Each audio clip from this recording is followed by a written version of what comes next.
Hello, everyone, and welcome back to more of this year's Anime Villainous Tournament Arc 2026. We are at the penultimate game. It is the third place match, which will be duked out between Oscape and Dragonfly at the bottom of the bracket you can see there. They unfortunately lost in semifinals, and now they have to duke it out for that coveted third place bronze medal to get up on the top of the bracket there in the center. So, very exciting stuff. This is going to be our last game before the final round. So, let's get to it and see how it goes. Okay, and here we go with the third place match between Oscape and Dragonfly, and Oscape will be winning the dice roll, so he's going to be our starting player. This is still a best of 3 game, by the way. Our contestants asked to make sure because they weren't sure, but this is a best of 3, just like all the other matches have been. The final match, the finals with D. Gessner and Divitai, will be a best of 5, however. So we're going to see the Sebastian ban. Dragonfly has been targeted banned with Sebastian for basically the entire tournament, other than his semifinal game. And then he got like the worst Sebastian game of all time. All 3 delicious souls and Phantom Hive Ring at like the bottom 12 of his deck or something. That was rough. As a fellow Sebastian player, I could feel his suffering. But Oscape wants nothing to do with that. He's worried that Dragonfly will get a good shuffle. Am I recording? I am recording. Okay, good. And we're going to see the Orochi ban from Dragonfly. So no Orochi, no Sebastian. Oh, man, tournament arc is almost over. We've just got 2 more games. After this, it's just the finals. On one hand, I'm going to miss it. I love competitive Anvil. I love getting to commentate it. On the other hand, man, it takes up so much of my time this time of year, and I could really use the extra, like, hour to 2 hours I give up every time I have to sit down to record one of these.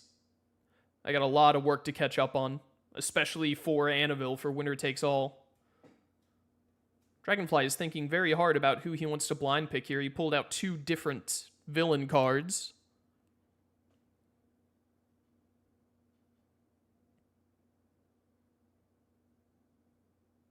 He's still thinking very hard about it. I think we've got it now. Who are our villains for game 1? It's going to be Toguro into Crollo, the Tagashi battle. Battle of the Tagashi villains. I'm not really sure which one of them prefers this matchup. I feel like it's going to be pretty even. A lot of it might come down to, as a lot of Toguro games do, it could come down to the timing of new challengers and how good the new challengers pulls aren't words. And it's also going to, a big part of it is going to be Crollo's fate deck order on when Toguro gets some of that fate pressure going. If he hits like some ally discarders and whatnot back to back, we are going to see Dragonfly take his Toguro mulligan.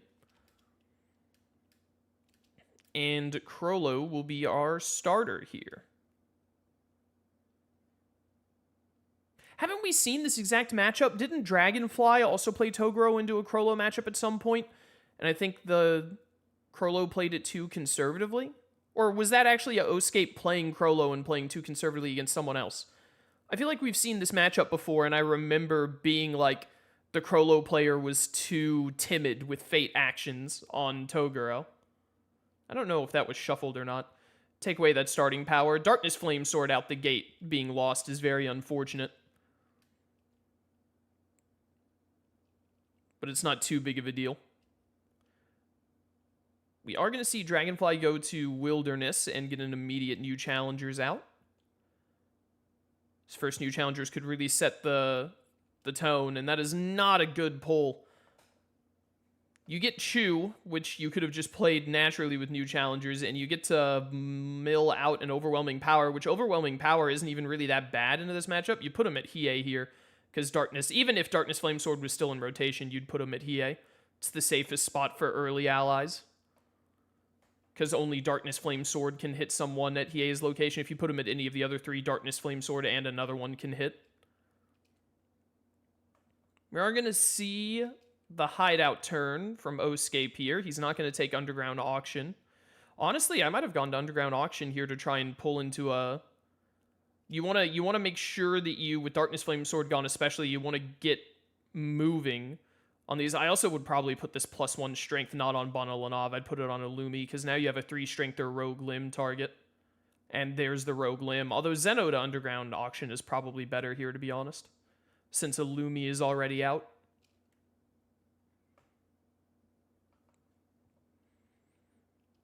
But also getting Bonolanov, getting a 3 strength and taking an ally off the board and covering outskirts. I'm not sure which play I'd rather do here. From Togro's perspective, since Togro is going to need time, I might have done the Rogue Limb Bonolanov play, to be honest. But also slowing down the Fate pressure when Darkness Flame is out of rotation is good for Dragonfly. He wants to avoid the reshuffle as long as he can. And then we're going to see a new challengers here, and this was an insanely good hit. Holy cow. Karasu and Elder Toguro early, plus free Rinku on top. Insanely good pull. So yeah, knowing that you have a new challengers like that, I think playing Zeno here was definitely the better option. That is a very strong start for Dragonfly. Oscape is going to have to play catch-up really quick. He did get Coluto, which is very good for him. So we could definitely see him going and killing Zeno and moving someone over at Underground next turn. Will be a pretty decent turn for him, all things considered.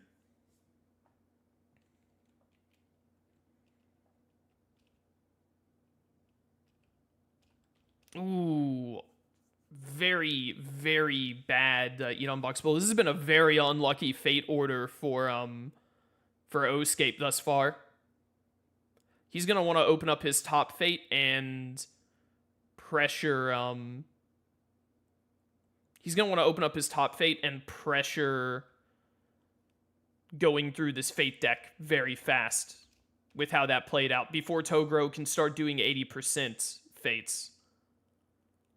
We're going to see a hard play of Toya here, and then just a discard. Yeah, I would be going to Zeno and getting him killed immediately.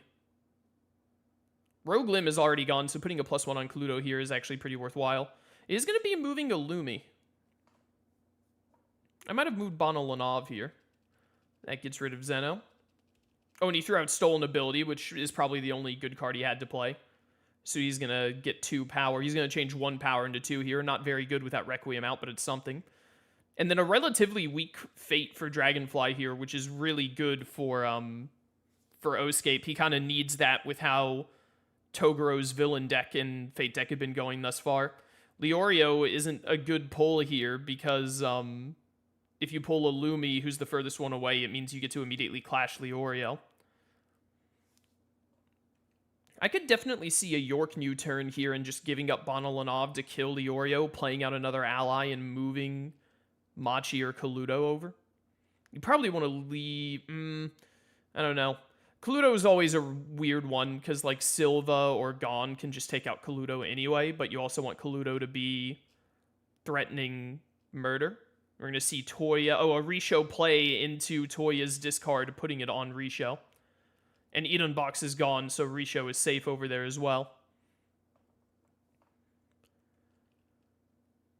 You don't really get anything out of Bonolanov or Machi here. I would probably either be going to Hideout or York New here. Probably. I was about to say, if he has 2 cards to play, York or Hideout is better, because you can just put the -1 on Leorio to clash him next turn, especially if you have Scarlet Eyes or Franklin in hand to give you a play a card next turn at whatchamacallit. Also, Stolen Ability didn't trigger. I would have probably tried to go out of my way to trigger the Stolen Ability, to be honest, knowing that he could potentially play Requiem. Because Requiem would be really good in this matchup. Ooh, his hand just sucks. I don't know, with a terrible hand, I might have gone and given up Bonolanov instead of doing the Illumi play, to be honest. Just to make sure that you get a play a card and a gain power when going here, instead of having to clash, what's-his-face. We are going to see 80% power out. So Toguro has the ability to get some heavy Fate pressure going. And he has a kill on board via Karasu or Elder Toguro, or choose own ability into Hiei. All right, we are going to see Underground Auction move over Nobunaga, get the Scarlet Eyes out. Very good. Genkai onto Final Arena here is very nice. Very nice indeed. Why am I getting a phone call? Hopefully it's not important. Yeah, Rose Whip doesn't really do much, so just getting Genkai onto Final Arena here is really good.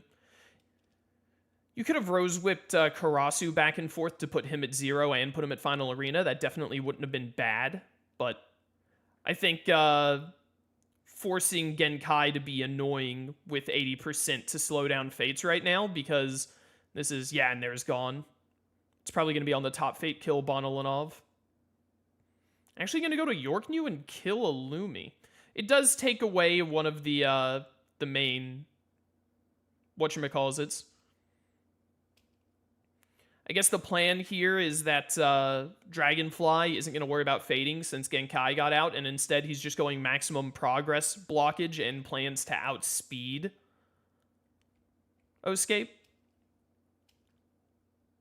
A Koenma or a Dragon of the Darkness Flame, or even a Botan could go pretty hard here. We are going to see another new challengers. I didn't think he had another play a card. And he just gets Urashima out of it, and pretty much all of those other ones, except you can maybe ditch 80% here. You obviously want both rules set back in, and you're at your reshuffle, so I think you probably want the new challengers back in. That last card might be a new challengers. If the last card is a new challengers, then he's probably, even then, I'd want to draw into 2 new challengers, to be honest. Because presumably he's going to take a discard action. He's getting rid of a rules set in this board state? I would want both of those rules set to go crazy with. Because you've got a Chew kill set up. You very easily have a Risho kill set up. Rinku's getting close. You have a Rinku kill set up if you just use a move to put him at Hotel Kubikakiri.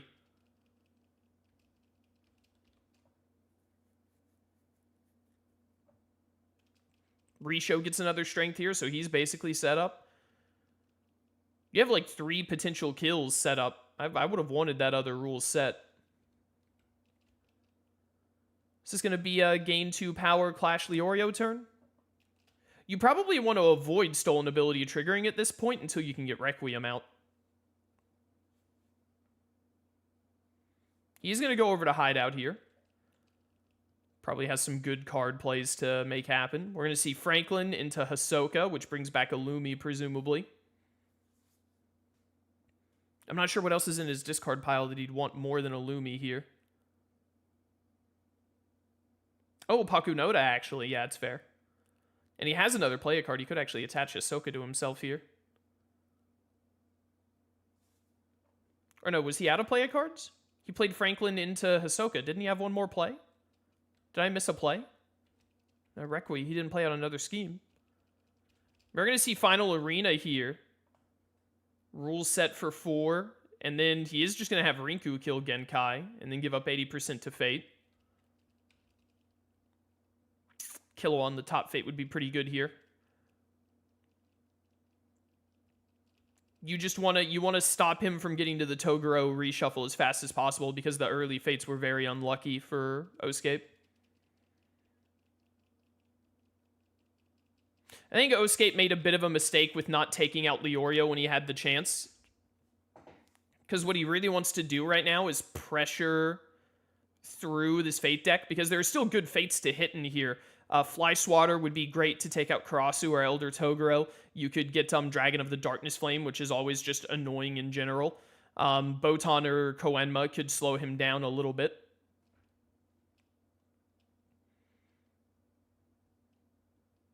We're seeing him move Chu into Urashima and then having Chu go to Kurama instead of Hiei. Smart play. Here, I imagine we'll see an Underground Auction turn, and the Stolen Ability does trigger. Probably Underground Auction this turn, and then... No, he's going to go straight to Outskirts, actually. He does have Franklin here now, so he has a play card out of it. I'd want to use Underground Auction while I still have it open. He's going to attach Scarlet Eyes to himself here. He's checking for Melody. I think Melody is still in the Fate deck. So he's going to take Franklin, actually. Silva is still in here as well, and I think Hatred might also be. Pakunoda does move. And he gets rid of Justice for Machi and Bonolanov, and he's going to get to Clash Leorio this turn.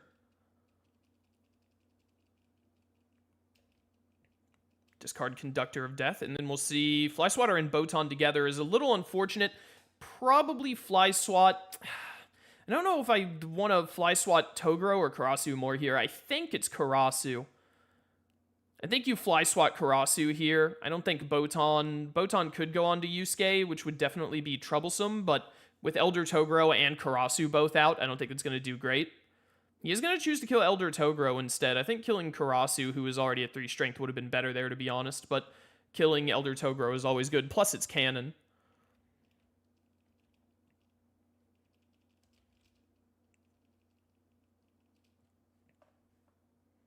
Gonna see a Hotel Kuba Kikiri turn. Probably just -1 to Toya and +1 to Risho and Urashima. He's actually gonna put it on Karasu instead of Risho. Instead of getting Risho straight to 4 here. Silva and Melody together is pretty good for Oscape, except there is still a Hatred in here, but Kurapika's still in here, so maybe he'll pull both of them together, who knows. I think just Silva killing Kaluto here is probably the play. Take away that top fate. Oh, he really wants to kill Hisoka. But I think what's best for Dragonfly right now is to stimmy Fates. Because I do think the best thing for Oscape to try to do here is to try and bounce his Fate actions and just nickel and dime his way to getting out more allies and moving allies with this bottom move. And getting to a reshuffle, because Darkness Flame Sword, Spirit Fly Swatter, and Eden Box are all in the discard.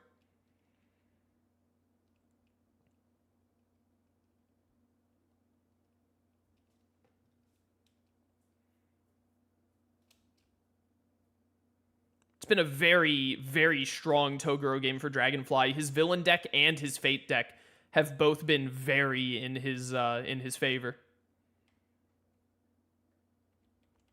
And I don't think there's really been a miss on Krolo's end yet. I think every Fate has damaged Krolo in some way, so very unfortunate. We are going to see him go to Hideout and trigger Franklin into a Greed Island. Okay.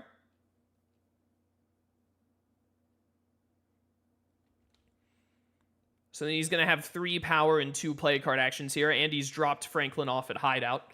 Franklin, you normally prefer having at Outskirts, and that's part of the reason why he plays there by default. But a Franklin turning Hideout into a 3 play a card can be pretty darn good, especially for a Krolo that's rushing. What are we going to see here? We haven't seen Finks yet. Shalnark into the Scarlet Eyes. And then Shizuku into moving Hisoka.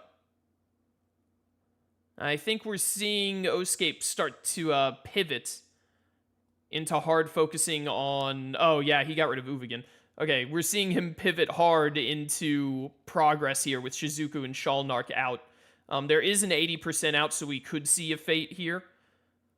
But both of the allied discarders are in play. Is Oscape the one who did this before, where both allied discarders were in play, and then he just played under being Gone and Silva on the field the whole time?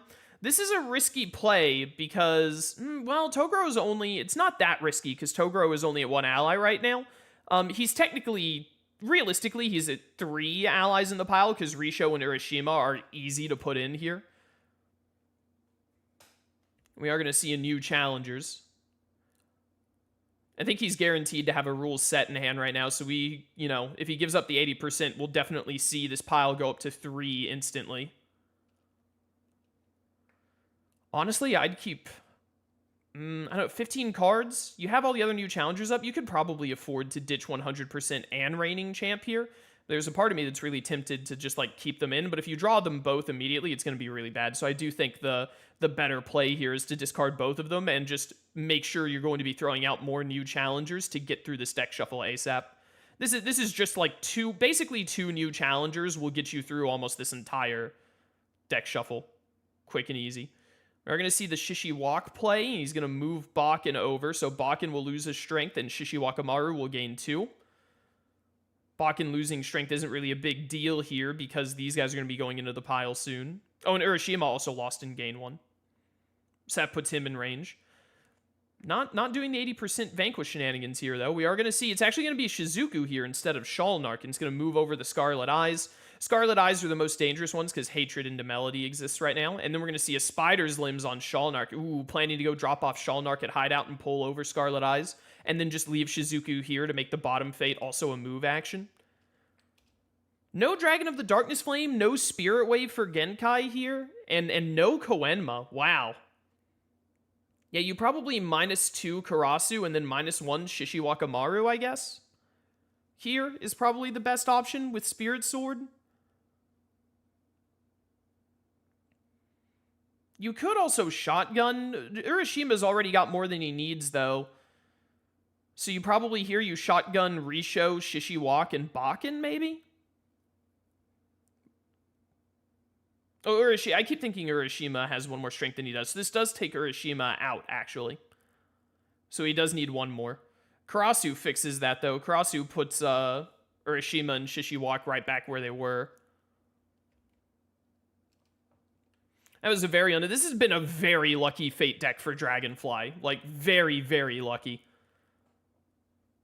Oscape is basically... He's not gotten the pull that... the pulls that he's wanted basically every time.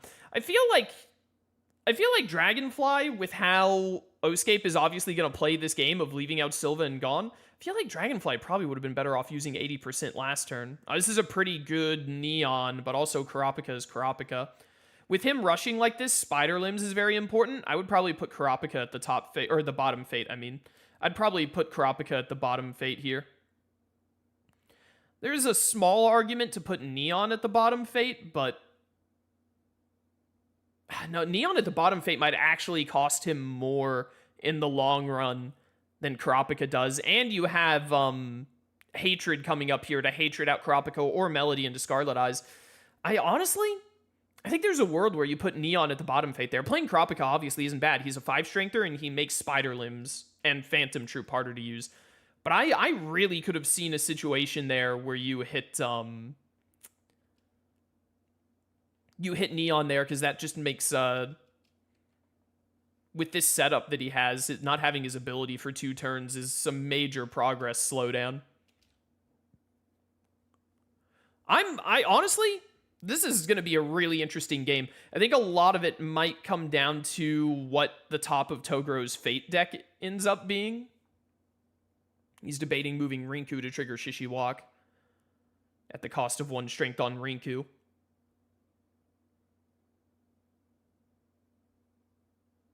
Yeah, so now he can set up Urashima and Shishiwak to both be ready to vanquish with Karasu next turn. Oh, and Urashima actually... I keep forgetting Urashima also triggers here, so Urashima actually gets up as well.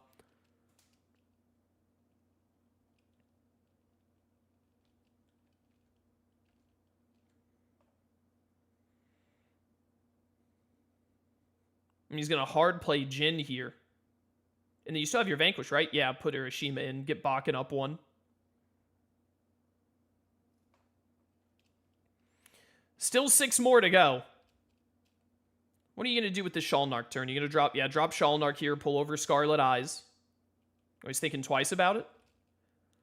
He honestly has a pretty good Underground Auction turn here, to be honest. Oh, he's going to play Cortopi and attach Shizuku. With the Franklin, he's taking the triple Franklin play, it looks like. Putting something in hand with Ahsoka could have also been good. Oh, he's going to Phantom Troop him, and then he still has another play card after this. Ooh, baby, this is a really strong turn. This turn alone, I think, really puts it in Oscape's favor. Toguro is pretty darn far behind for this. And there's a Hatred into Melody play that'll get rid of Scarlet Eyes. I didn't see who he put in right there, but I'm sure you guys did.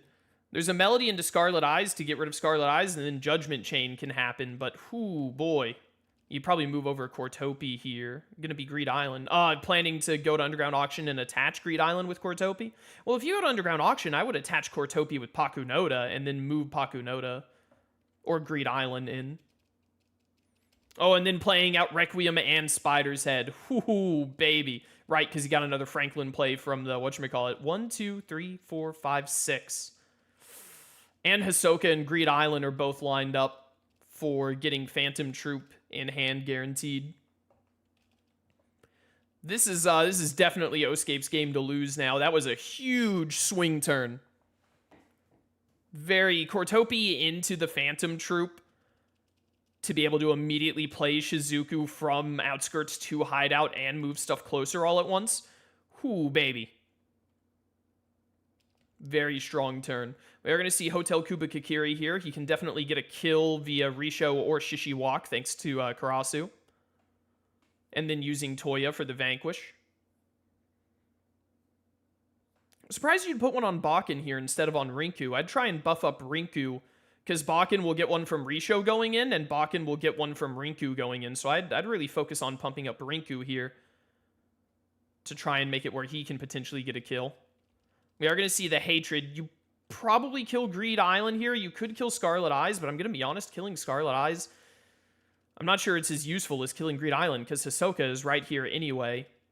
And getting Scarlet Eyes back to Outskirts actually means that if he has to go take some bottom fate turns, it's not too bad. But I don't think Oscape needs to bother with bottom fate turns at this point. He kind of, with that big turn he did and how he's played this, leaving out Silva and Gon, he's taken a gamble that he will get into Showdown and win faster than Toguro will get 8 into the pile and go through his... Also, Toguro will have to go through the, 2 or 3 turns of guaranteed no top fate. So, Oscape really just needs to take every possible... I could see going to Pakunoda, using Pakunoda to attach Cortopi, and then moving over Pakunoda. And that's 1, 2, 3, 4, 5, 2 here, 1 on him, 6. He'll have a play a card for whatever's in hand. We could definitely see Spider's Head trigger, and he's got power to replay Spider's Head or get Stolen Ability out. And no Silver or Gon are happening, but we will start to see... The problem with this playstyle of Crollo, of leaving out all these heroes, is you'll start to see Judgment Chain come up more often, as well as Leorio can still come back up. He is going to attach Greed Island. I think Pakunoda attaching Cortopi here is better, to be honest. And then he's going to move over Cortopi. He's going to play Finks and see what he draws and discards. 1, 2, 3, 4, 5, 6. Shalnark makes it 7. Yeah, I really think you should have attached Pakunoda here. Or attached Cortopi, I mean. He's going to move over Cortopi. Well, now he can trigger Shalnark with Cortopi, actually. So this is a bit of a Hail Mary that might work. Do we have in the 80%? So he'll Shalnark Cortopi in and then attach Finks and then play the card to get into Showdown. Yeah, I didn't consider that. That is better. I gotta play more Crollo. It's hard to tell what Crollo is doing in this board state because I never play Crollo like this. I always play aggressive Crollo. I care more about having my actions open than I do trying to play through hero spam. But this is a reasonable way to play Crollo. Crollo, it's kind of surprising. The more I see Crollo play like this, the more I realize that Crollo is kind of similar to Light in that he can play under heroes if he wants to. Sometimes Light has to play under heroes and he has no choice. But the problem is that this play style with Crollo is not good into Toguro, and we didn't play any Toguro against Crollo in testing because they were both in the new box. We don't do that. Whenever we test new boxes, we only play them against villains that have already been released. So we are going to see the 80% power here to get a fade in, which I think is the right call. It will trigger Spider's Head, though, so you probably move Pakunoda to try and defend yourself more. The thing is if Cortopi or Shalnark get moved out of position, then you can't get the hideout play here, which is why I think it was safer to put Cortopi on. But I do think overall going for the Hail Mary here, especially because you didn't know if he had 80%, I do think he made the better play, but it was a little bit riskier. Rogue Limb on Shalnark, probably. I could also potentially see it. No, not on Cortopi. You got a Rogue Limb. You could Rogue Limb Hisoka, but I think you got a Rogue Limb Shalnark here, because Shalnark is like the big linchpin that's making this happen. It's a very unfortunate Rogue Limb pull. Judgment Chain would have stopped him from getting this anyway. The reason why Crollo can kind of do this heavy covered Fate style and playing through it that Crollo's trying to do here only really works against an opponent that struggles to get their top Fate back. But the problem is that Toguro isn't his mid game, so he can get his top fate back whenever he wants. Not whenever he wants, as long as he has 80%, but you know what I mean. I think you're Rogue Limb Shalnark here, because if you don't Rogue Limb Shalnark or Cortopi, then I think even if you take Ahsoka away... No, if you take Ahsoka away, he still won't get into Showdown. He'll still be short one, because you'll be taking someone out of Hideout.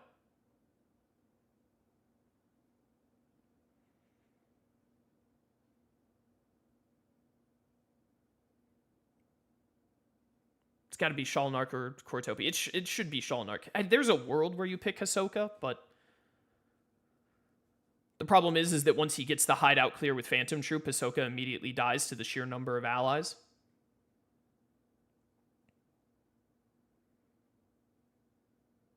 He's going to pick Ahsoka in the end.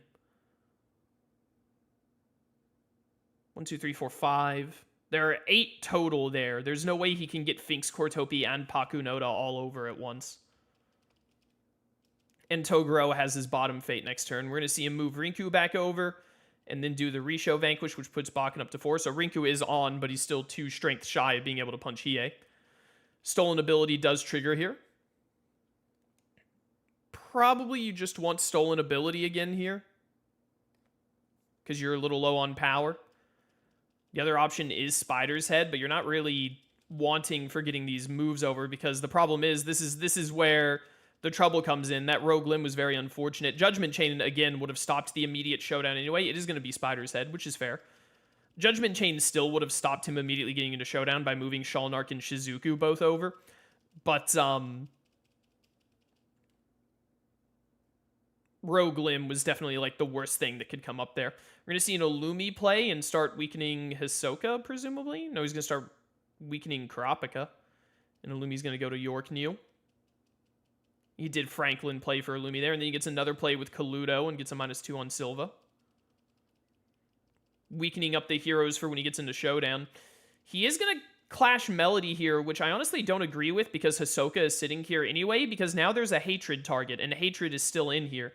So now Hatred can get rid of Greed Island, which he really needs, especially because he did a Franklin play there. Honestly, now that I think about it, I probably wouldn't have done the Franklin play. I would have done Shalnark, Cortopi, attach Finks or Pakunoda, and then played Kaluto or Illumi after that.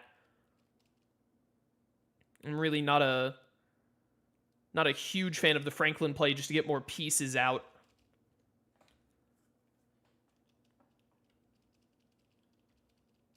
We're going to see a new challengers from Hotel Kubikakiri, and he's going to hit Ichigaki and Gamma, which is really good.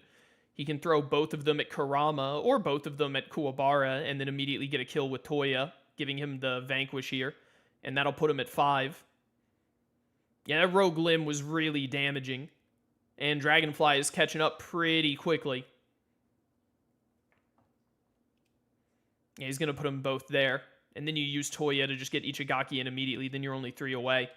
This game, after that big Phantom Troop game, Judgment Chain is good here, honestly. Judgment Chain is really good here. Move Shizuku and Shalnark both over 1. Yeah, this is swung back into Toguro's favor heavily. That Rogue Limb, you move Shalnark twice. Yeah, it's definitely not bad, but now Shalnark will just get picked up by Cortopi.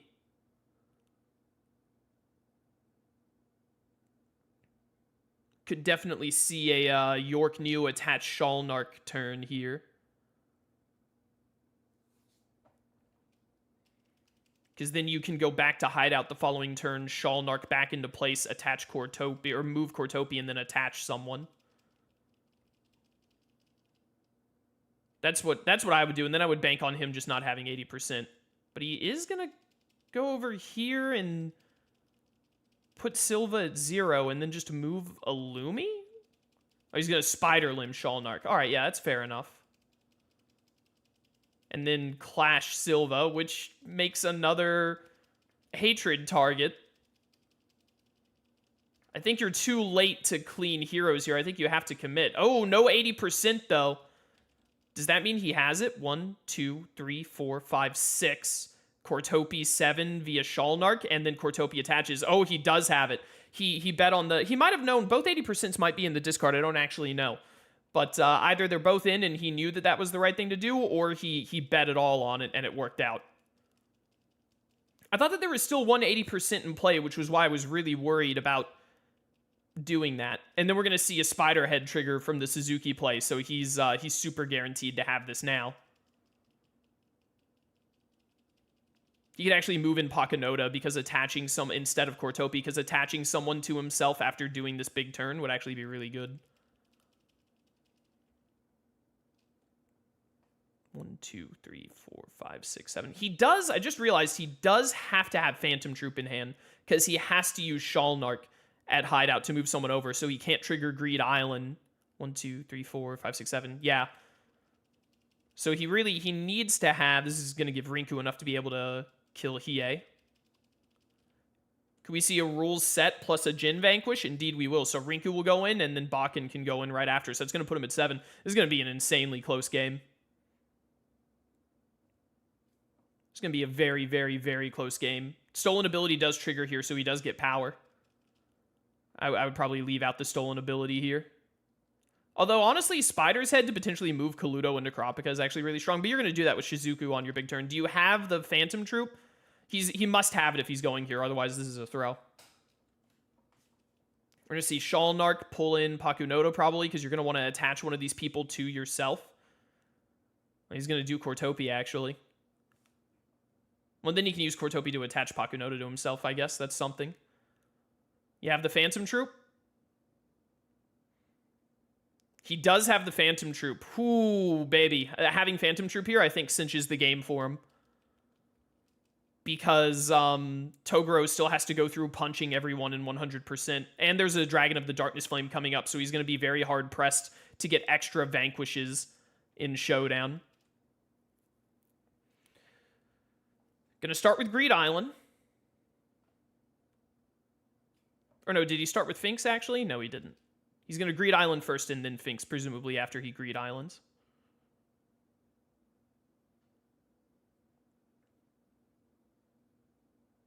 Or is he just not using Finks? I'm not sure about Illumi. I wouldn't do Illumi on Kurapika. I would do Illumi on Hisoka or Gon, probably Gon.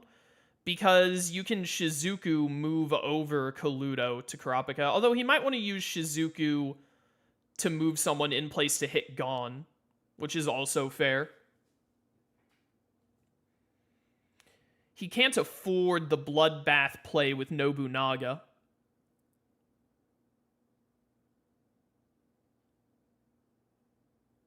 Oh, no, yes he can. Yes, he can. He can just afford it.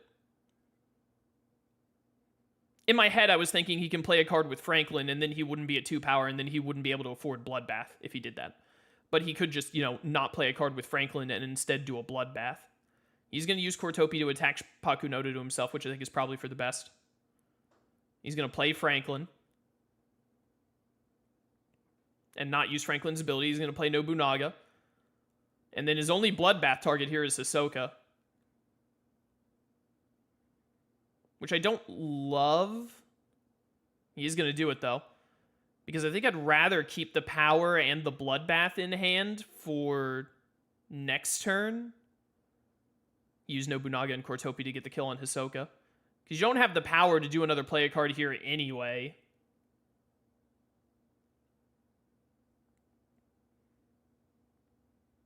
You probably Shizuku first to move over Illumi.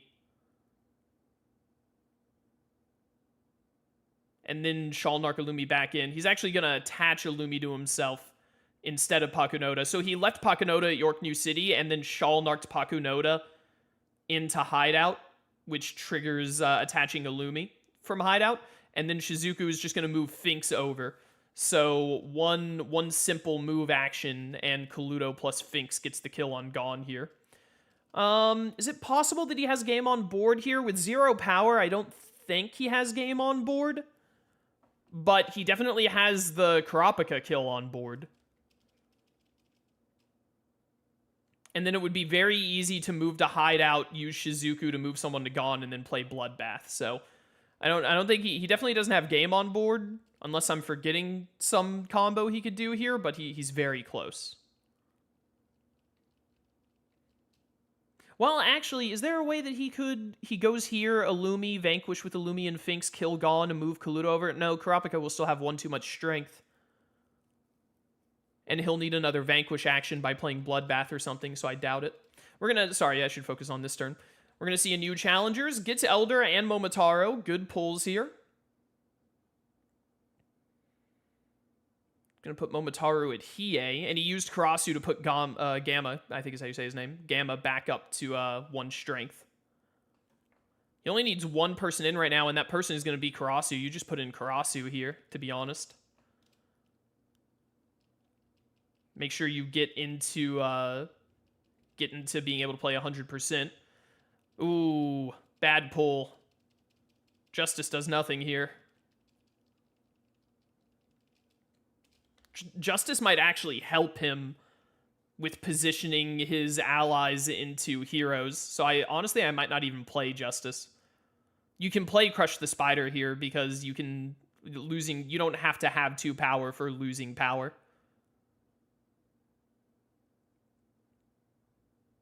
Even if you're at 0, you can still lose 2 power. You just stay at 0. So you could just play Crush the Spider here. Pretty sure that's how that works. Because you can still play Crush the Spider and, like, power loss cards when a villain has 1 power.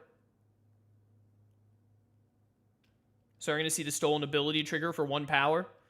Yeah, you could put Spider's Head back out here because movement is what you really want now, but I'd probably just leave Stolen Ability out. Especially with Kurapika being around. I think you probably just go to Outskirts because you either get Dragon of the Darkness Flame or you get Genkai here. Either or is worthwhile, and then you clash Kurapika. You put a -2 and a -1 on him. Good plan. And then if your hand doesn't say Bloodbath or an ally that plays directly to Gone, I think you just discard your hand to try and get back to Bloodbath. And to turn on Greed Island. Greed Island makes it where you can get anything. I don't know where the second... One Bloodbath is in the discard, and so is Nobunaga. The other Bloodbath might be in his hand. We are going to see a big discard. Not a very big discard, but a discard nonetheless. Once Dragon or Spirit Wave, and he got Spirit Wave, you just Spirit Wave Genkai onto Final Arena. Forces him to give up an ally to killing Genkai to 80%. And if he doesn't 80% here and move Toya into killing Genkai, then he loses.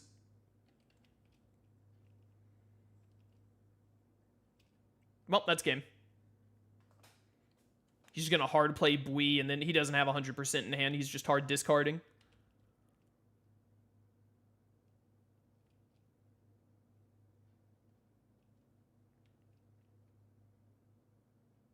Oh, yeah, Stolen Ability triggers, but it doesn't really matter. I assume this is game on board here. He just moves over Kaluto and then plays Bloodbath. That'll do it. What a game. What a game. That pivot to just leaving heroes out and focusing progress when he did was a really risky move, but I think Toguro is one of the villains you could really get away with it on. So that was that worked out very nicely for Oscape.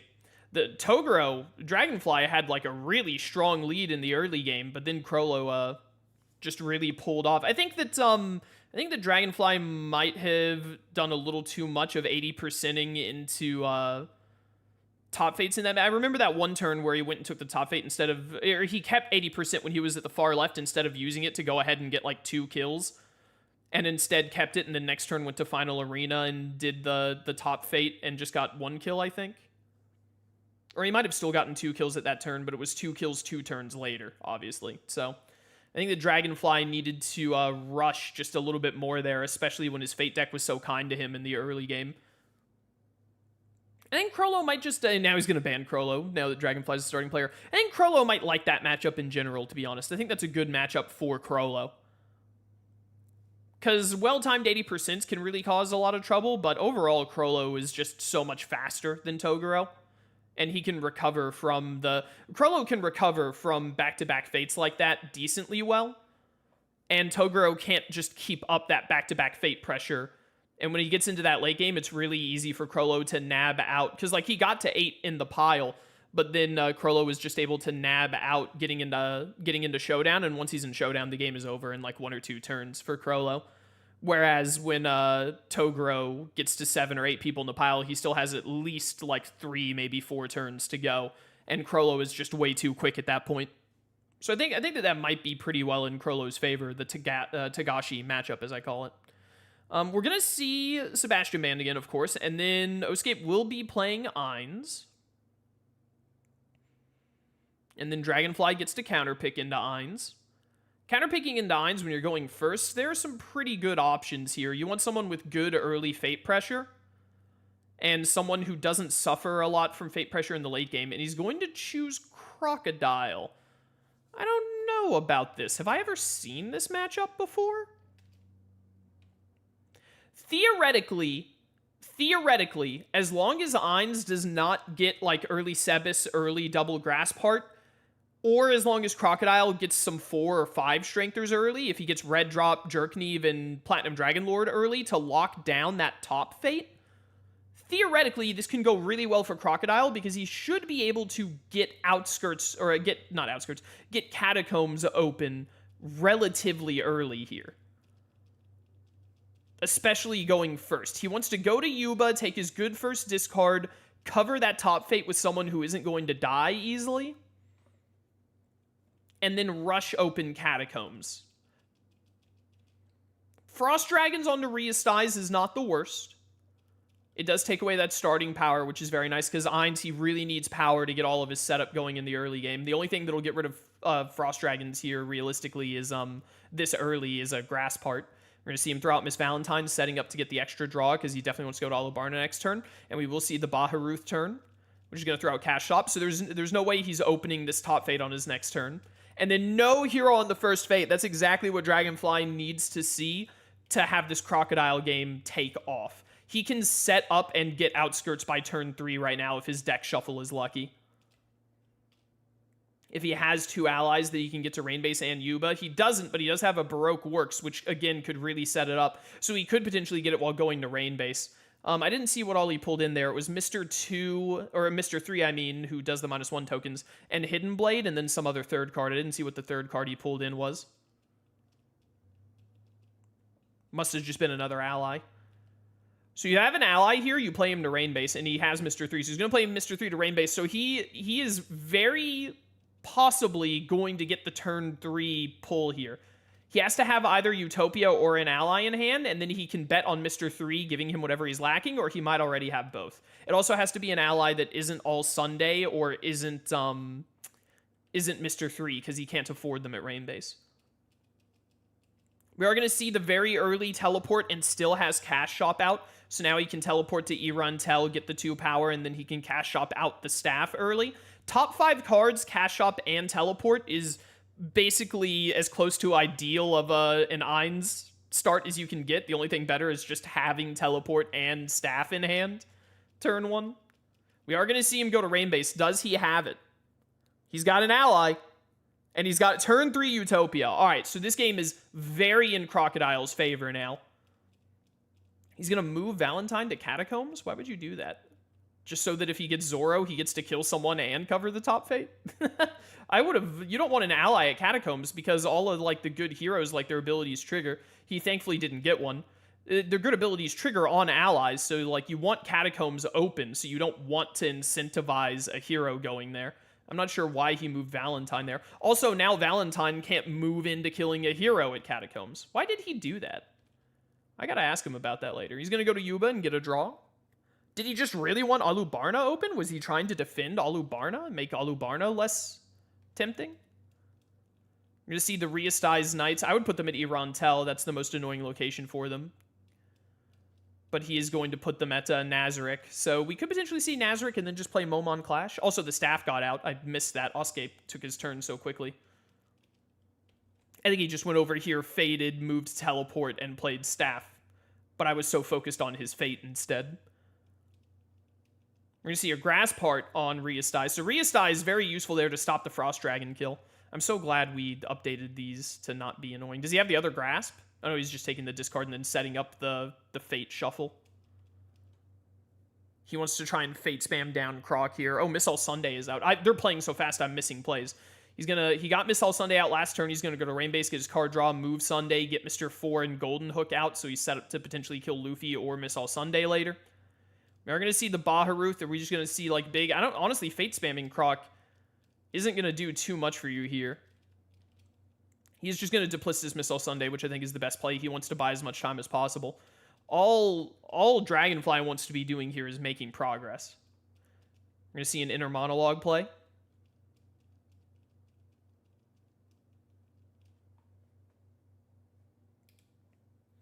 Did we see Jerkneave a little bit ago? I don't think we did. So both of the 4 strengthers and the 5 strengther are still in play to cover Baharuth and mess up this teleport shenanigans. He is going to keep the teleport shuffle going.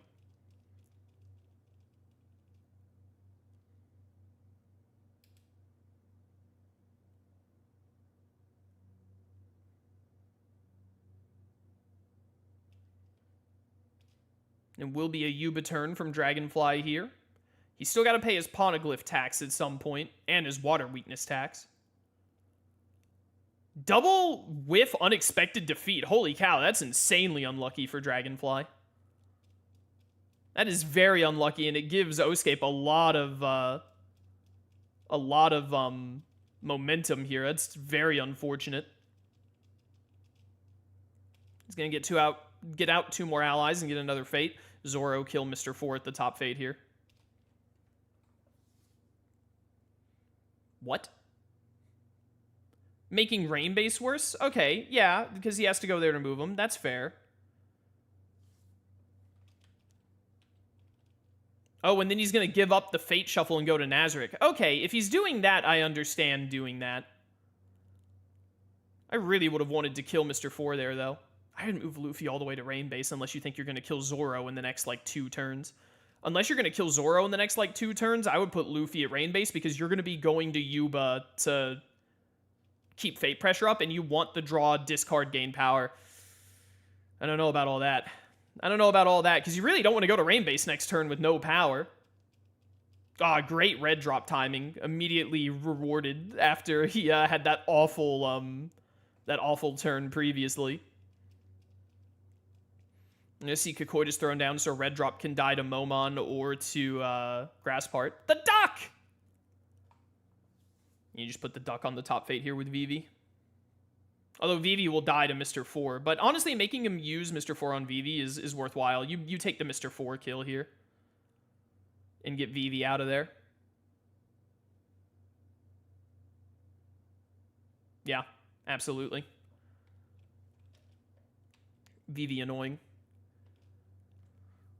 There's a reason to go to all 3 of these locations. Alubarna, have Miss Golden Wheat kill the duck is probably what my play would be, assuming he has 2 playable cards in his hand. But he is going to choose Yuba and gain 2 power. And then great timing on the mind control with Cocoitus. Despite that unexpected defeat really messing him up. He's immediately worked around it.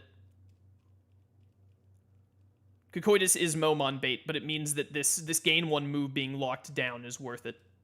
We're going to see another Cash Shop thrown out. Still no Demiurge in play yet. Grasspart to get Cocoitus back. Yeah, that mind control basically just saved red drop for another turn, which is very worthwhile. It also means that he can't... I think both Grassparts are in the discard, so he's not going to be able to open Baharuth while he's at it. He can go there and do a Momon kill, but he won't get the gain 1 and move, which are very useful.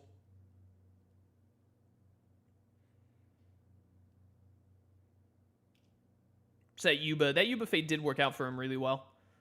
Still feel like I probably would have done the Alubarna turn, though, because he was at Baharuth, right? So you were, guaranteed not to get faded. So I feel like Alubarna to open up Catacombs, knowing that would allow you to next turn move all Sunday while using the top fate again, I feel like that would have been nicer, personally.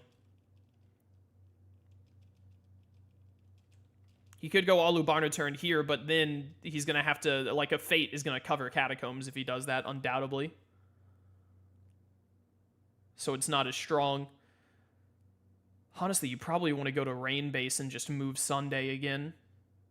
Because the main thing, he just needs to get into Showdown with Poneglyph and Sunday both out, because then that will guarantee him the power. Yeah, now he's going to do this turn that I think would have been better for him last turn overall. He's going to get Mr. 2 out. Mr. 2 is immune to Sanji here, I believe. He's going to go ahead and get Hidden Blade out as well, and that'll be his turn. They're going to see the Baharuth turn, and then he's going to use Cast Shot to get a Momon, presumably. Yep. So he is going to get to kill Red Drop with the Clash here, but he's not getting to gain 1 move. Double Disarm on the Hidden, so that's going to be... Oh, he's actually going to use it on the Golden Hook. It's fine. He has Scorpion Venom coming up, though, I think, and he doesn't need Scorpion Venom immediately. I think I would have preferred getting rid of Hidden Blade just because it costs power. We're going to see the Momon into killing Red Drop thanks to Cocoitus, and that gets Birth of an Empire, which he is not set up to do at all. So thankfully, because of the double disarm, I think Nami and Sanji were in here, so that was very lucky for Dragonfly, very unlucky for Oscape. Slain Theocracy. Ooh, boy. I might put them at the top fate and just mind control Cocoitus onto the bottom fate again, but honestly, I could see putting Slain and Cocoitus at the bottom fate, because he's not getting rid of those Frost Dragons anytime soon, so you really just want to cover up that gain 1 move, like, really hard, is probably what I would do. He has 1 more Momon coming up, but Momon is slow. So honestly, I don't hate putting it at Erantel, because it just covers more board. It does stop him from going to Erantel and giving up some power to do some Vanquishes, which is nice. Unfortunately, it looks like Dragonfly is not going to be able to get Missile Sunday over and play Poneglyph in the same breath here. If he has, what he really wants to see right now is Poneglyph. He wants to have Poneglyph in hand. I think putting Luffy here was a big mistake. Not having the gain, because he went here earlier and he didn't have the gain 1 move. He isn't going to Rain Base anyway. I think that was a huge mistake with Golden Week not to just stack Zoro and Luffy and give up Rain Base over time. I'm really not sure why he did that. Maybe I missed something at the time, or maybe he had a plan that just didn't end up working out. But not having the discard gain 1 to have a little more power to work with and discard faster to getting what he... Oh, he's choosing Enraged with Lucky, yes. And he played Mare out. But yeah, not having the gain 1 discard to get to... He needs Contingency Plan, and he needs Poneglyph ASAP. We're going to see him go to Alubarna and get a draw, so he's not going to move Missile Sunday into place. Honestly, if he has Poneglyph to play, I kind of agree with this. He does have Poneglyph to play, so that's out. I think this is a guaranteed hero here. Oh, honestly, these are 2 heroes. If he had Operation, I probably would have gone to Rain Base and moved Missile Sunday and done Operation, to be honest. And then you could go to Yuba next turn and do the thing. Oh, that was Death Knight Sebas into killing mind-controlled Cocoitus. Yeah, this is why I think you should have put Slain Theocracy at the bottom fate, because now you can get back into the shuffle. Never mind, it was another Duplicitous. I thought that this was Nami. I missed Nami earlier. Duplicitous is mighty tempting here. But I think Sanji onto the top fate is better, and then move Miss Valentine away. Probably move Miss Valentine to Zoro. Don't put her there. Now she's set up to move into the top fate or into Yuba, which are both prime locations that Dragonfly wants to uncover. He's going to teleport to Restise and put down Pandora's Actor. I was about to say, if you can't play Contingency into Catacombs or something here, then you go to Rain Base and move overall Sunday. He could pay for Enraged here to get rid of Water Weakness, which honestly wouldn't be the worst. An extra 2 power doesn't really do a lot for Ainz right here. It'd be better to play Scorpion Venom if he... There it is. Now, if Luffy was right here, you'd have a double -1 setup. I gotta ask him about that Luffy move earlier. I must have missed something, because Dragonfly's a good player, and I can't figure out why he would do that play like that. Well, Crocodile is in Showdown, so outside of Vivi showing up here, he's getting a power every turn now, which is a huge difference maker. Really good time for Nami, to be honest. I'd probably put Nami on Catacombs and move Missile Sunday to is that Alubarna? I can't see it. Yeah, it's Alubarna. Cover up, like, have the 5 strengther cover up the double play Vanquish. I don't know about that. I don't like opening Yuba is the thing. Because, like, that discard is insanely important. Oh, he used Amare to get rid of Birth of an Empire and draw, and then he's going to keep the Fate Shuffle going. Yeah, that Slain Theocracy should have been played at Baharuth, and he's going to get a Time Magic there as well. That Slain Theocracy should have been played to Baharuth instead of Irantel, in my humble opinion. He gets a power from Poneglyph now, and Zoro gets a -1. Don't forget your Poneglyph power. Poneglyph power is very important, because the more power Crocodile has, the more he can do nonsense. I don't think he gained his Poneglyph power, unless I miscounted, which is possible, but I don't think I did. I'm gonna see a Fate here. I think Jerkneave is in here. I think you full Fate no matter what, because PDL and Red Drop and Mind Control Slain Theocracy that are all in the discard here. Yeah, just get rid of Time Magic. Kind of have to.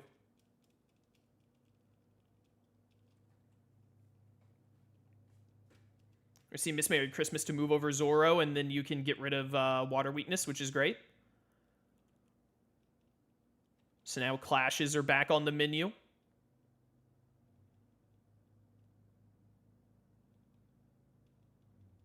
Is he realizing that he forgot to get his Poneglyph power, which is incredibly important? Yeah, that's what I thought.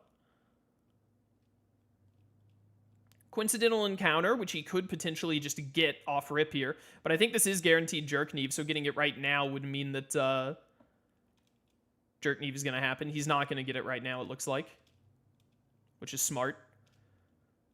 Yeah, good timing for Symbol. Well, not the best timing for Symbol, because now he can get Merry Christmas back in rotation, but it's just Merry Christmas. And then a big discard. At the bottom Fate again. Zoro's going to lose one. You probably go to Alubarna here, get rid of Symbol one way or another, and then Clash Nami, and start putting -1s on Luffy. Chopper could show up, but I mean, if Chopper shows up, Chopper shows up. There's not a lot you can do about that right now. He might also finally have Contingency. If he has Contingency, I could see going to Catacombs and moving Valentine in and using Valentine and Mr. 2 to kill Missile Sunday. He's actually going to use Mr. 2 to get rid of Symbol here along with Merry Christmas, which that's also a very fair play, I think. Oh, is he going enraged? Oh, he's mad. That does give Ainz some power when he's really low right now, but it stops the coincidental from happening. And then Nami will die, Hidden Blade will cost 1, Enraged will give him 1 back. He'll be able to kill Zoro next turn. He could even go to Catacombs and kill Sanji. Lord of Nazarick, which might auto-complete. 10, 16. I think he's 1 short. I think he's at 19. Which is really funny. Do you have an ally in hand, sir? He does. So that will get him... He's going to play Pleiades over there. So that will get him Lord of Nazarick. I do believe that this is Jerkneave. Or maybe Jerkneave passed earlier? I could be wrong. So Jerkneave will be dinking a Renown. Which is good. Chopper, this would be the best time to hit Chopper. He's actually going to use Mare to draw one and get rid of Coincidental, make it free for Demiurge to play the next one. Ooh, Disarm, probably... Do you hit Hidden Blade? No, I think you still hit... you hit Scorpion Venom here. Scorpion Venom is going to help him a lot more in the long term than getting rid of Hidden Blade. I mean, you could get rid of Enraged, but no, I think that Scorpion Venom is... That you know that the other thing is in the discard, the Golden Hook. I really think you should have gotten rid of Scorpion Venom there. He's going to do another huge discard with this teleport turn. Imagine if this Slain Theocracy had been played to Baharuth. It would have slowed, it would have like messed up this Fate Storm so much. It could have made a huge difference. Unless this last card is Contingency, I don't think we saw him discard a Contingency earlier, so we might see the Contingency turn here. Luffy gets a -1. If he has the other Enraged in hand, I'm not sure if he does, then we could see that as well, but he doesn't, so he's not going to do that. Play Contingency to... Honestly, I might play Contingency to Yuba. To force it to that bottom Fate to get hit by Scorpion Venom while you punch Zoro. We're going to see a Mind Control and an Adventuring Parties. He's going to Mind Control Demiurge. I might Mind Control Albedo here, because if you Mind Control Albedo, that, like... He's going to get Demiurge back. If you Mind Control Albedo, then that stops the teleport shenanigans for sure. But he guaranteed gets Demiurge back here with Cocoitus Plus. Yeah, I think that was a misplay. I think you pick Albedo here to stop the gain 1 move because you just want to stop Fate Pressure. I definitely think that was a misplay. Because now Demiurge, he has Cast Shop item and he's reshuffled, so no matter what, he gets Demiurge back with a Grasp here. He had it in hand even. I think that was a mistake on Dragonfly's part. I think putting Albedo up would have done a lot better at him trying to, hey, which one do you want to play? Both, maybe? How to get rid of contingency. Yeah, I would have really preferred Vivi and Karu being at Yuba here. He's going to get to move the teleport. And he's going to keep the Fate Storm. He has no reason not to. I think Dragonfly keeps making small misplays that let him keep doing this teleport thing. Frost Dragons have been here since day 1, but you're not, and then you're like covering Erontel, and you're not choosing Albedo there. Another thing is, like, he can live with a hero at Erontel. You really want Slain Theocracy at the bottom or top Fate, because if they die, that means, like, Slain Theocracy into Mind Control is back in play, so... He's not going to get his power from Poneglyph this turn. He is going to get the -1 on Sanji and Miss All Sunday, but I'm pretty sure one of these 3 cards is Chopper. So, honestly, that doesn't really do much for him right now. He's going to go to Yuba. And Jerkneve onto the bottom Fate is definitely the best call here. That wasn't Jerkneve earlier. I didn't see what that other Fate was. I thought that last Fate was Jerkneve, but it wasn't. Because then he ended up pulling something else. Or no, maybe he pulled Jerkneve and something on the reshuffle, and he chose... No, because then Jerkneve would be in the discard. I missed it. Sorry. Enraged again? Enraged while Vivi is sitting right there is not good. It's going to cost you a lot. I would probably play another card and then just take the normal clash on Zoro. You have to clash with Zoro here, because Chopper is about to take all of these away.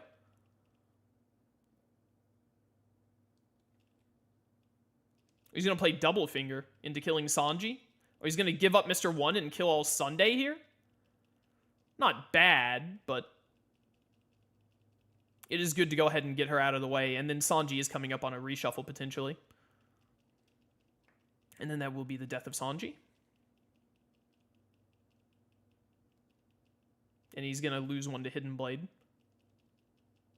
Why do you get a power back? Regretting a lot of things right now? He's going to play Double Finger into Vivi instead? Yeah. That's fair. Would have been really cool if you could have dinked Vivi this turn by forcing her to be played at Yuba, and then Karu would be getting hit with the -1 here. I definitely think he made a mistake, and it also would have been someone that could get Valentined. But I could be wrong. I don't play a ton of Crocodile, but Lark and Butter both really love Crocodile, and so I see at least 1 Crocodile game a week because they both will play at least 1 Crocodile game on testing nights. Demonstration of Power, which is not very good here. Doesn't have enough power to kill Jerkneve here, which is really good for Dragonfly. He's going to get an extra draw. Well, actually, he could with Super Tier Magic, but I don't think that would be worth it. Oh, he's going to do it with Sebas, actually, so he does with the Sebas staff play. Right, I forgot about that as a possibility. Man, imagine if Albedo was blocking that gain 1 move right now. There's Chopper. He's just going to throw him at Rain Base to take away the double play and really spread out the Scorpion Venom target's words. And he is going to teleport all the way over to Nazarick. He's going to try and rush now, which I'm not sure that that's the best play to do, but it could potentially work out for him. Enraged. He's going to kill the duck here. And he is getting Poneglyph power again. Loses 1 to Hidden Blade, gets 1 from Enraged. Luffy will lose 1. And then you probably just leave Chopper for last at this point, because you don't want Chopper to be back in play to mess up your Scorpion Venoms. Sinister Invite, and then he's going back over to Baharuth. He's not going to be able to set up another insta-play, but he could also very easily uncover his top Fate at this point. Zoro's in the discard. I think you full Fate no matter what here. Although it could be worth multi-fating just to get Sanji back in rotation, because odds are high that Dragonfly is going to go to Catacombs to punch Sanji this turn. He's going to multi-disarm, and this time he's going to get rid of Scorpion Venom, which I think is what he should have done in the first place. But better late than never. Means Luffy stays at 5. He can still get the Sanji kill here. And he is just going to give up Sinister to draw a card because he doesn't want to use Sinister, and then that way Demiurge will play the next one for free. And another Time Magic at the bottom, Fate.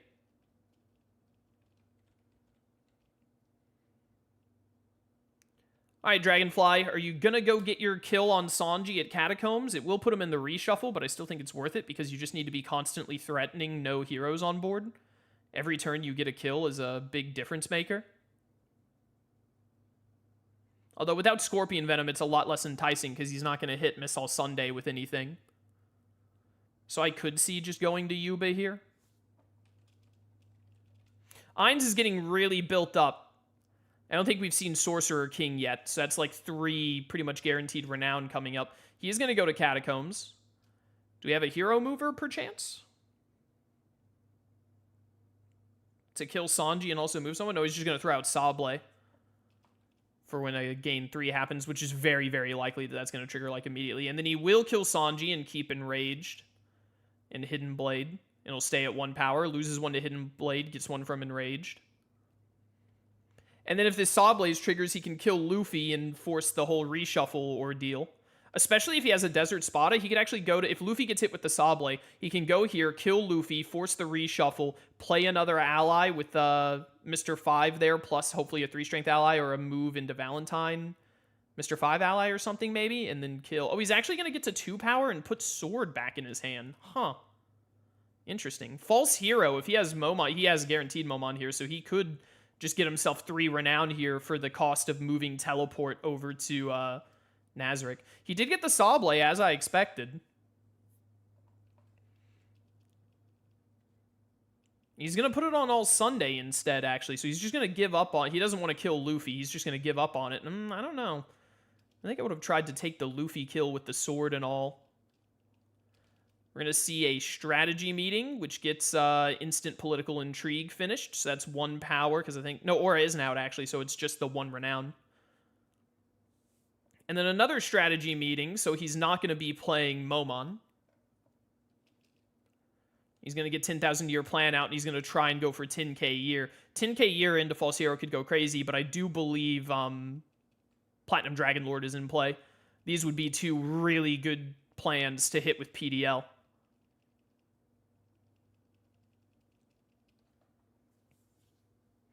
I'm surprised he didn't, it would really, well, he doesn't really want to teleport to Baharuth here is the thing. Or he's going to Mare on 10k year, actually, not even going to bother trying to get it. In this board state, it's hard to tell. Part of me really thinks that he should have false heroed, greater teleported into Albedo and Demiurge and gotten up to 5 renown really fast, and then he knows Sorcerer King is coming up. So I'm a little worried about not doing that. Oh, he's actually going to go to Rain Base and move her into Killing Sunday and then just punch Chopper and not even worry about fading here. Ooh, I did not expect that. And he gets Mr. 1 out, so this is game on board. He just needs 1 ally to play while it's there. But obviously a fade is going to happen. And it could do anything. Gonna see him go over there. He gets Golden Princess, which Frost Dragon's been here the whole game. I don't see that going off. He does get the Duck, which is very unfortunate for Dragonfly. Yeah, I think you just put the Duck and Vivi on Catacombs here. That is probably the worst fate he could have gotten other than maybe a 4-strengther. Even then, I think this is the worst one. Because there's no... I think contingencies in the discard. There's no way to go to Catacombs and Fate. Because he can't Desert Spada at open. And we are going to see him use Cash Shop to get Grass Part. And he's going to Grass Part Frost Dragons finally. Yeah, and then he can get the Golden Princess pull. Oh, and he's going to do it immediately, actually. He's not even going to, like, wait a turn. And Slain Theocracy. Never back in the reshuffle. Still just sitting at Erontel. I think that might have been the biggest misplay Dragonfly made. Because Slain Theocracy, like, constantly being a threat in the Fate deck. Slain Theocracy to me is similar to the 4 and the 5 strengthers. You always want to play them at Riestize or Baharuth because they're here, because for Ainz to play well, he has to be clearing those two locations, especially Baharuth. So I feel like it's a mistake to play Slain Theocracy, the 4-strengthers, or the 5-strengthers to these two locations, because they can be ignored. You put like Reestize Knights and Adventuring Parties and 8 Fingers at these locations, because it's a little annoying to go out of your way to clear them, which is why you usually just let heroes sit there. So you want like the passives, like those 3, to sit at the far 2 left locations, especially Irantel. Leaving the on plays there kind of just is a mess. We are going to see the Desert Spada, which he lucky guessed. I didn't notice that, but yeah, makes sense. It's very obvious play here, because now he still has game on board. He kills both of them, and he has game on board again. But of course, Oscape can keep fading. Basically, there's an instant complete world items. Basically, what Dragonfly needs to win this is a whiff. He needs a fate to whiff. And he got it. He might stop him from being able to win this turn just by moving Mr. 1. But if he has 2 allies in hand that he can play with 4 power, which he'll be able to, he actually wins at Rain Base here. You should have moved Mr. 1 to Catacombs here. Moving Mr. 1 to Yuba means that he has an out if he has 2 allies that add up to 5 in hand. And a lot of his allies will do that. We're going to see an inner monologue. But there's the whiff he needed.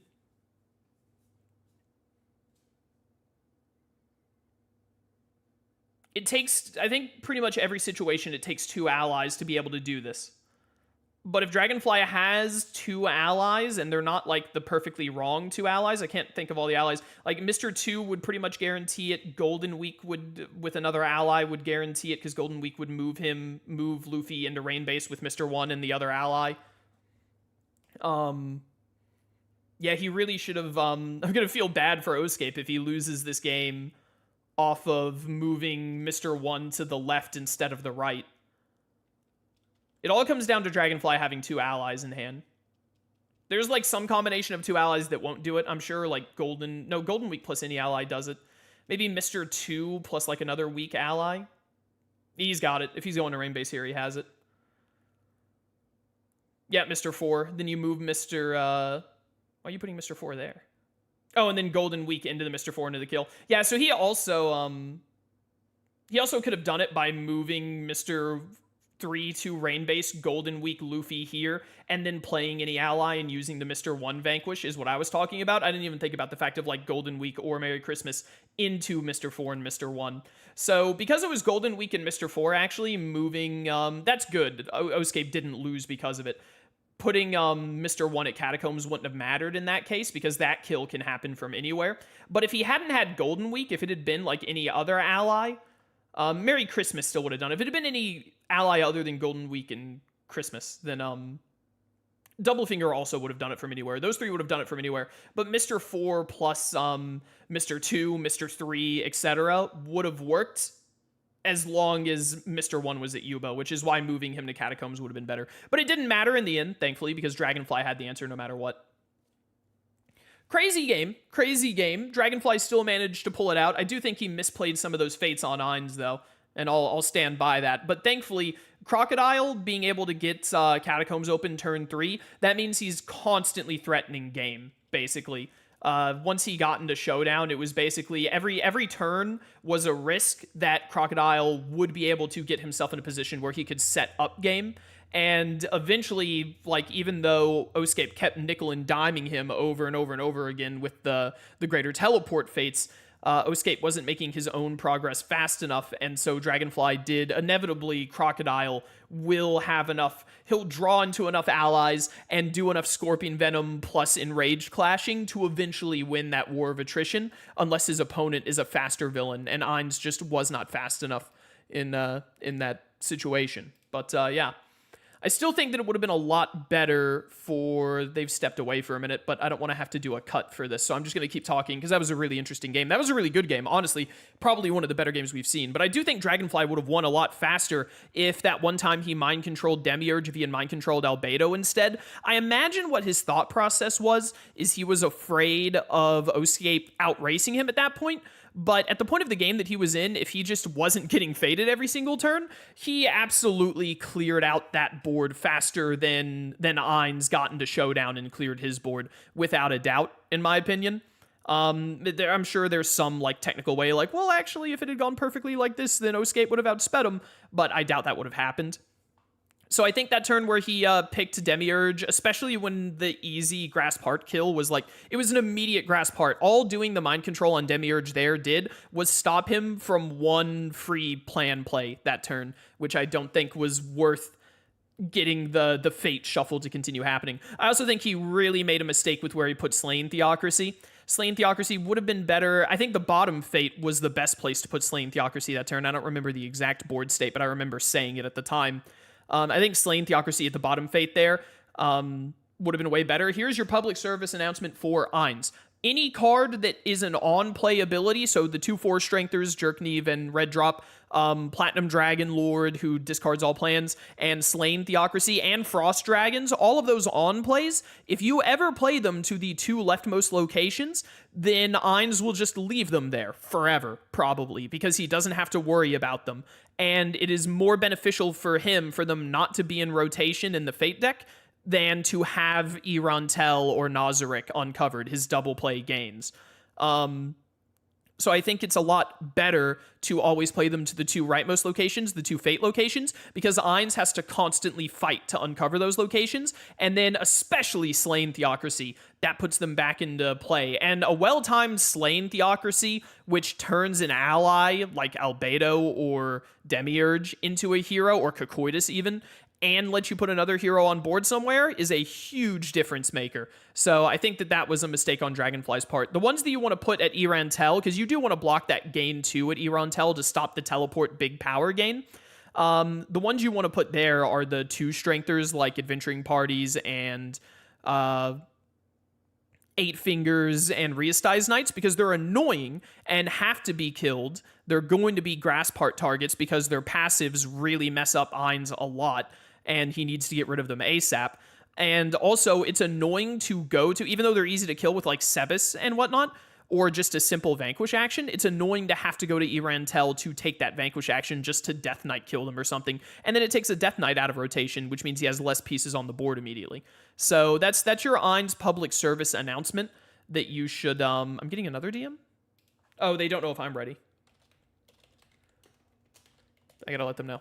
Just say go. I was going to type out a whole message, and then I realized they should just be going.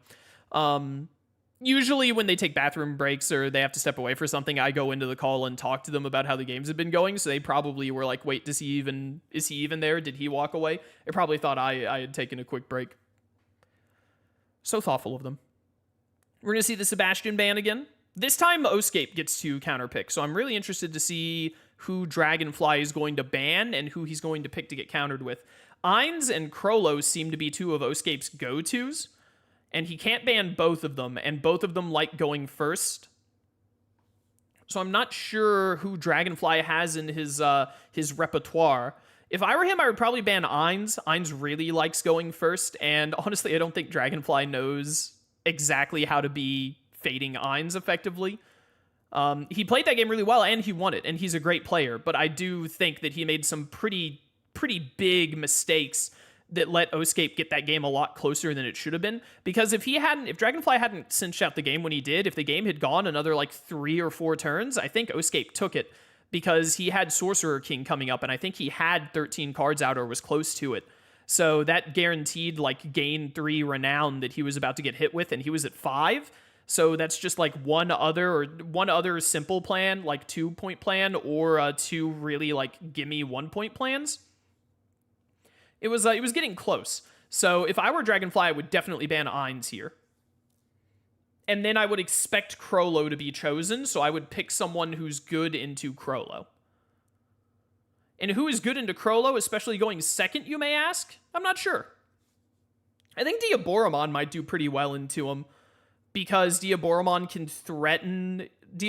can race a little bit and threaten opening the top fate, which is really bad for Krollo. He's going to ban Krollo, not Ainz, so he really needs to pick someone who does well into Ainz, and he's going to pick Griffith. I don't think that Griffith does really well into Ainz. I'm not sure, honestly. It's hard to tell. Because the thing is Griffith gets a lot of fate pressure early as long as Guts doesn't show up immediately. If Guts shows up immediately, then I think Griffith immediately gets dumpstered in this matchup. maybe not like fully dumpstered, but he doesn't do well. But also Oscape might not pick Ainz. I shouldn't speculate too much on this matchup unless that's actually what it's going to be. But the main thing about Ainz, like, gets his stride in his mid game, and that's when Griffith is at his weakest, is the mid game. When he's at like -3 strength, still has to play 2 more challenges, has to discard like 3 or 4 challenges, and his opponent is like throwing out hero after hero and discarding Slan. And that's when Ainz can really like rush his objective before Griffith can power himself back up. He's gonna play Orochimaru!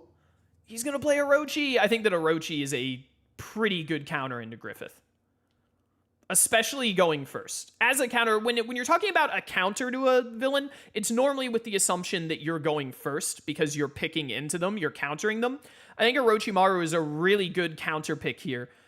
You want to immediately go to your top fate, unless you have a god tier hand that makes you want to go to your bottom fate first to gain 2 to be able to play out the god tier hand next turn. Oscape, he played Orochimaru earlier in the tournament, right?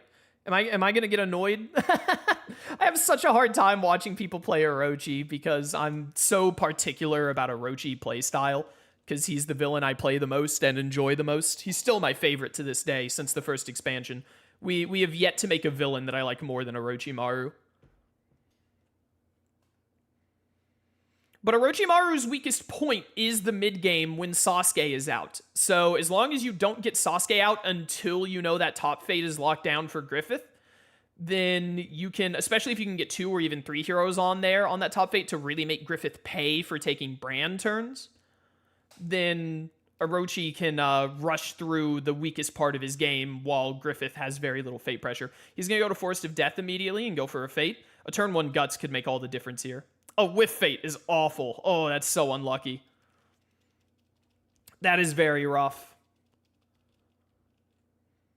But still, he gets to go to Forest of Death. He only gets 1 power, but he gets to discard out his hand to try and get a better hand. If he doesn't already have a great hand. Yeah, getting rid of White Snake immediately. Forest of Death is almost always where Orochi wants to go on his first turn, because if he doesn't have like an ideal hand of cards to play, he wants to go to Forest of Death and discard. He only discarded White Snake. That must be a really good hand. And then next turn, he can go to Odo and stockpile power, or he can go straight to Tanzaku and play out his like god tier hand, depending on what his opponent does. I do think Dragonfly does have to go to Battlefield here. There's a world where... Nah, never mind. I was about to say there's a world where he goes to Tower of Rebirth and tries to focus progress instead of like fate spamming Orochi, but that's not really a world that exists. You want to slow down Orochi in this mid-game so that he's really mired down when he gets to his mid-game, when you're not going to have a lot of fate. Oh, and Jiraiya, man, whiffing on Griffith and then the opponent getting Jiraiya, I feel so bad for Oscape. I would have covered Tanzaku here, to be honest. He presumably has a good hand. Tanzaku makes it easier for him to play that hand out and potentially set up killing Jiraiya. Not only getting hit with Jiraiya, but also whiffing the first fate against Griffith is... That's rough, buddy. That's really rough. Oscape is really going to need to hit like he's going to have to get a little lucky with hitting Demise of a Dreams to kind of make up a big swing like that. Can he afford to get anything out that sets up a kill on Jiraiya? He's definitely getting faded again, and unless a whiff happens, he won't get Forest of Death next turn.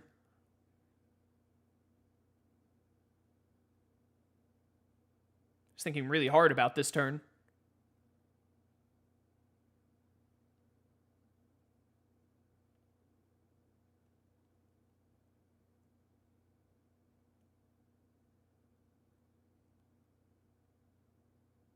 Thinking very, very hard about this turn.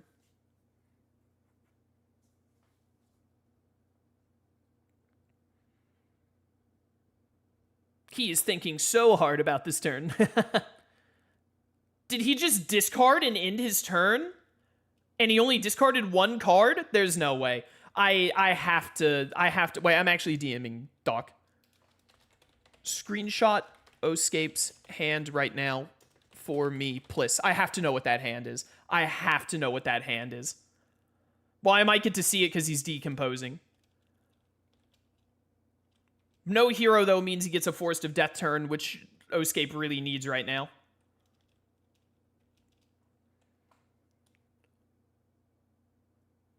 Is it some kind of Manda hand, and he was just trying to hold on to all the cards he needed to play Manda, in which case I do not agree with that play at all. You should have played out whatever you could. And if you have cards that you can't play... It was Sub, Kunai, and Manda. Why did you keep Kunai and Sub in your hand last turn? Like, it's one thing not to be playing any card. Honestly, I probably would have played out Sub just to try and get Jiraiya off of Otagakure. At some point. We're going to see a no-target Conrad play, which is really funny. All right, well, you go to Forest of Death, you play whatever your one card was, and then Fate and end your turn. Casca, who unfortunately is killable. I would put Casca at Tower of Rebirth here. But this is a trap, putting Casca here, because if he has Brands, then he gets to Fate and kill her. I think it's better to go to Tower of Rebirth and make him use a Brand on the Tower of Rebirth clash, or just not even get the gain 3 while killing Casca. Now, I do understand why he's doing it is because he's Orochi and he doesn't want to get faded, but the fact that there wasn't a big discard from Dragonfly there leads me to believe he probably has a Brand in hand. Or if he doesn't go and do the Fate, you know, he's going to get to go to Tower of Rebirth and gain 3, which is a really good early boost in exchange for not fading a 3rd turn in a row. What card is in his hand? What is he doing? What does he his hand so badly? He's going to gain 3, and then he's going to gain 2 more with Vivid. So he isn't going for the Casca kill here. He might be trying to set up drawing Brand to get the Casca kill while fading next turn, and then just having a huge power stockpile. The only card in this Fate deck that deals with power is Rickert taking away 2 on play.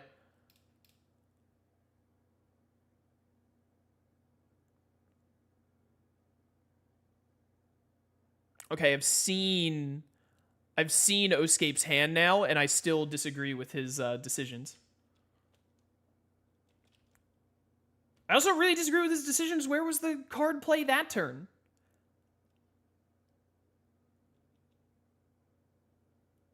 So we're going to see it here. Kimimaro was the last card that he had in his hand. Kimimaro should have been played sooner. And not worried about Manda. He drew into Jirobo and Curse Seal, though, which is very good. That's going to save his game, probably. I think he should have gotten Kimimaro out faster. Instead of trying to just gain power and then get a huge Kimimaro, because he telegraphed the Decompose so hard.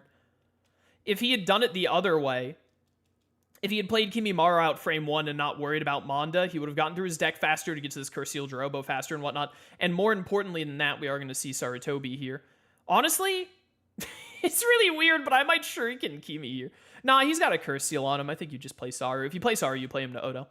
I would have played out Kimimaro, then Kimimaro probably would have got Shurikened, and then you would have been able to set up your Manda play into Jiraiya and replayed Kimimaro using it. We're going to see an early... Sorry, something in my throat. We're going to see an early empty here, and then the clash into, What's-Her-Face? Wait, when did he play empty? Did he play empty last turn and I missed it? Because he played Brand there if he faded. I got too into talking about the Orochi turn. This is the problem with people playing Orochimaru, is I love Orochimaru, and it's all I want to focus on. Well, you kill Jiraiya here and then replay Kimimaro to Sarutobi. Ooh, Forbidden and Kitamaro having to be given up is unfortunate, though.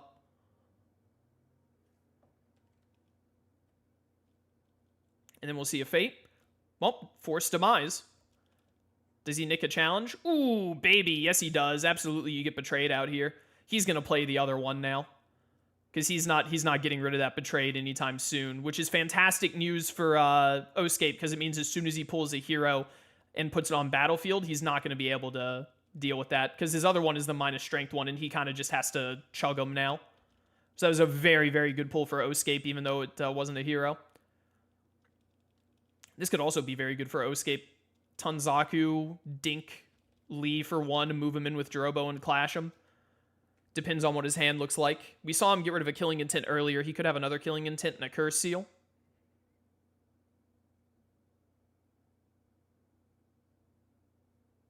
I see what Oscape was going for earlier with the Manda play, by the way. I still don't think that... It's not the way I would have played it.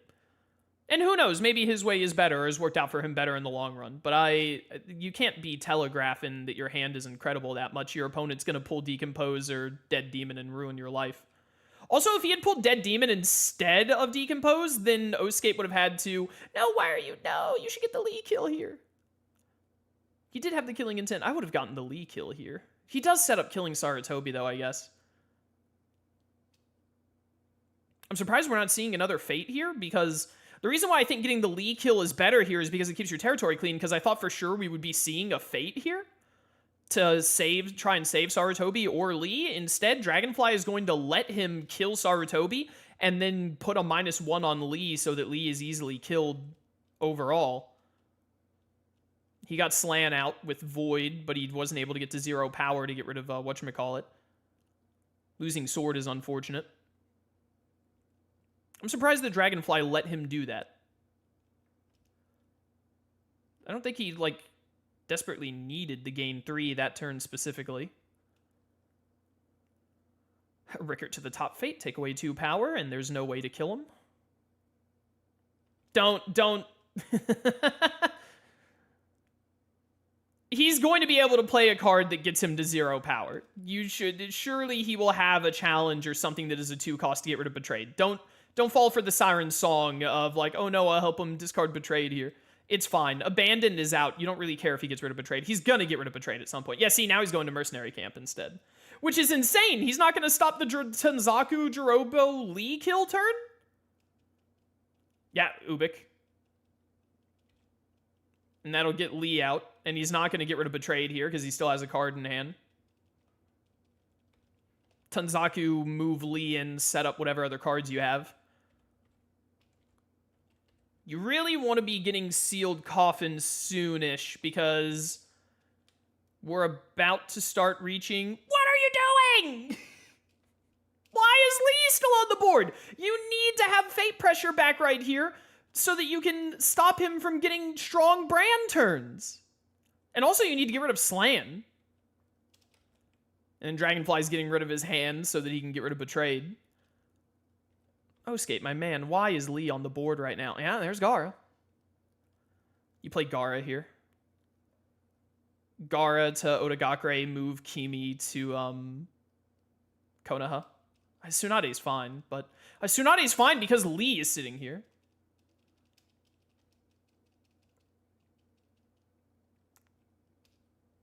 Betrayed is gone. He's going to go over here and... Man, imagine if Lee wasn't on the board right now. So that you had one of your Fate locations open. He does get Sakon and Ukon and Kabuto out, which is really good. Although it looks like he's probably going to have to just sack Kabuto to Tsunade. Which is very unfortunate. This gain 3 is still open because Oscape is not giving himself enough Fate pressure. And there he immediately drew back into Empty, which is just a freebie, essentially. Demise, hope you hit whatever, Tempted or whatever. Demise here, I don't think, you're too far behind. Nah, it's all looking bleak. He is just gonna kill Tsunade here and then trigger the My Castle, so there's no point in not triggering it now. Honestly, he should have triggered it before fading in case he played a hero. That was a bit of a misplay that he didn't get punished for.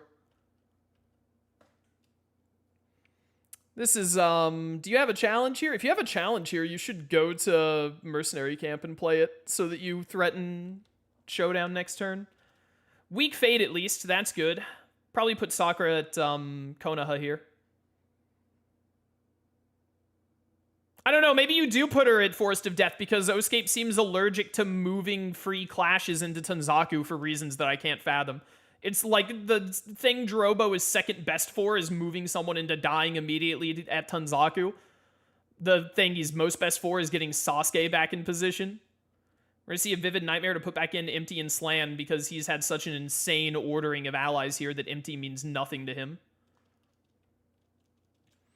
I think that Oscape has not played this game Fate heavy enough in his early game here.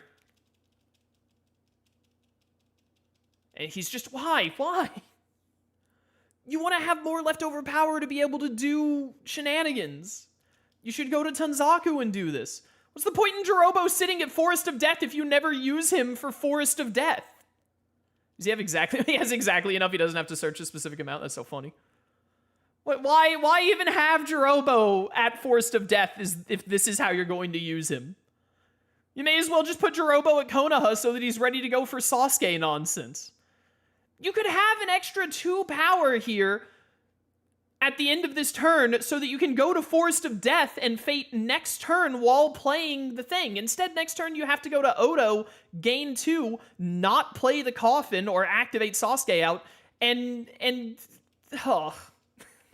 I gotta put a moratorium on people using whatchamacallit. We're gonna see Slan in the castle. He's not drawing the last challenge, which is giving Oscape the smallest bit of hope right now. The problem is that he needs to go to Odo here, which means instead of Tanzaku, which means he's not playing the thing. Rikud's gonna get hit for -2 because of Slan here.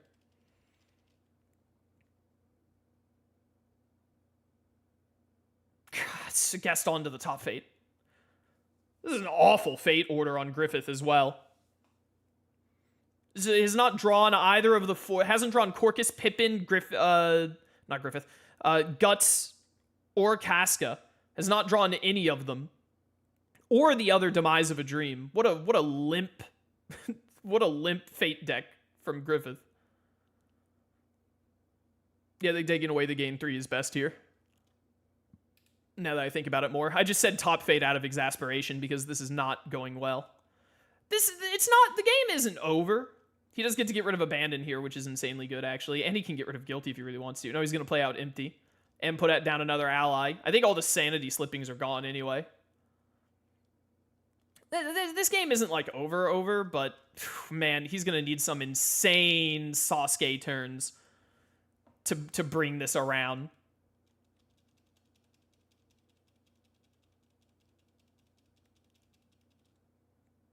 He does have enough because of Poison Kunai here. Curse Seal onto Jirobo. Forbidden for 1? No, you activate out Sasuke! You need Sasuke in play! Can he even play that in order and put a Curse Seal on Sasuke as well? Oh no, he doesn't have the thing yet. Why didn't you put the thing in your hand when you did the... He doesn't have Sealed Coffin out? Why? You looked at all of your 6 remaining cards with body mods earlier. Why is Sealed Coffin not in play right now? Why did you not set up a Sealed Coffin Curse Seal onto Sasuke play? The only way you get out of this is by... and Gaara is already gone. The only way you get out of this is by rapid-firing Sasuke down. Yeah, I think you do have to put Pippin at Battlefield here. There's a case for putting him at Tower of Rebirth to, like, buff up Gaston more. But, like, you need Battlefield locked down because if he gets Fate pressure while you're doing Sasuke here, it's nightmarish. Sasuke not being out yet is probably going to cost Oscape the game. Yeah, Kakashi to Tanzaku here. So now he can't play the thing. No, Tanzaku. Tanzaku's better. You do not care about being fated as Griffith right now. He heard me. Put him at Tanzaku. It stops the thing. Was he debating Dead Demon because Sealed Coffin is in hand? Not worth it. He goes to Tanzaku, plays it, and then just gets rid of it next time at Odo while activating out Sasuke. No, it wouldn't be a problem either way if he had just played the thing last turn like he should have. So this is going to be a bad turn for Orochi, but it's a turn he has to take. He has to go to Tanzaku, play out the thing. He's getting punished for not playing it sooner.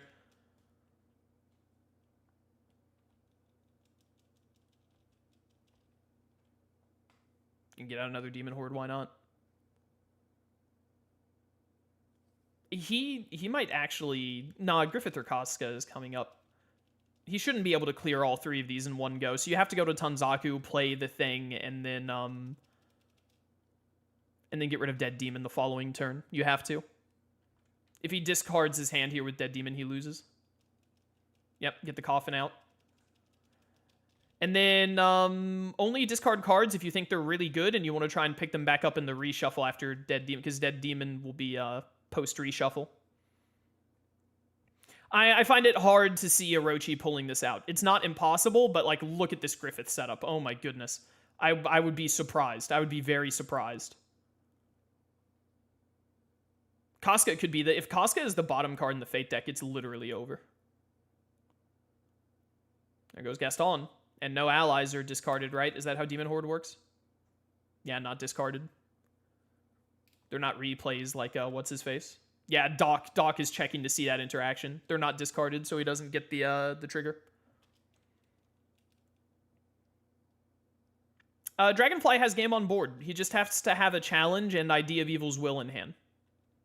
Orochi is guaranteed to fate here. He's going to go to Otagakure, get rid of Dead Demon, play Sasuke to Konoha and fate. But even if he pulls Casca here, if he pulls Casca here, then he'll get a couple of more turns. But even if he pulls Casca, he has to go through 8 strength of Sasuke, and Griffith can gladly dink some fates in there in the meanwhile. It's like, and summon Rashomon is in the discard. It's over.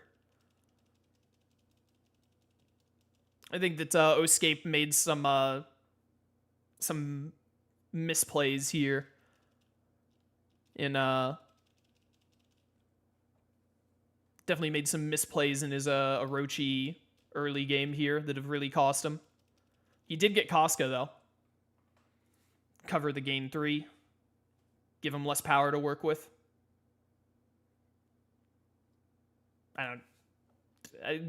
Covering the move at Mercenary Camp is fine, I guess, but I don't think it matters. He does have a challenge to kill Pippin. No, he's going to get a strength back. Well, yeah, he does have to kill Casca now that I think about it. Which is going to take a lot of strength loss. He has Slan, though, so. Honestly, I probably would have gone for killing Pippin first. In case Corcus gets played. Or something. Going to see Naruto on the top fate. Very troublesome. Drobo can move him to Sasuke, though, if Oscape remembers that Drobo has an ability. I know that's probably asking a lot. We're going to see a Demonic Visitation here. Oh, I didn't even think about how much mileage you're getting out of Demonic Visitation. He's going to be able to nuke down Casca with strength loss so easily. Yeah, honestly, I would have killed Pippin with the Tempted. You don't trigger Reincar because of double Demon Horde. Killed Pippin and then done Demonic Visitation to just draw whatever strength loss cards I can. Casca is going to lose strength faster with Slan out than you're going to recover by giving up challenges in that way. I think that killing Pippin would have been... He can afford to make mistakes, though, because I don't think Orochi can play this fast enough.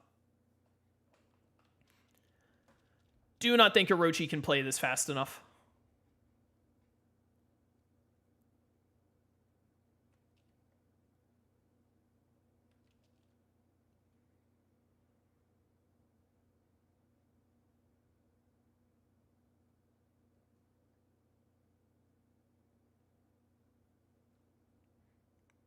You don't need to keep a brand.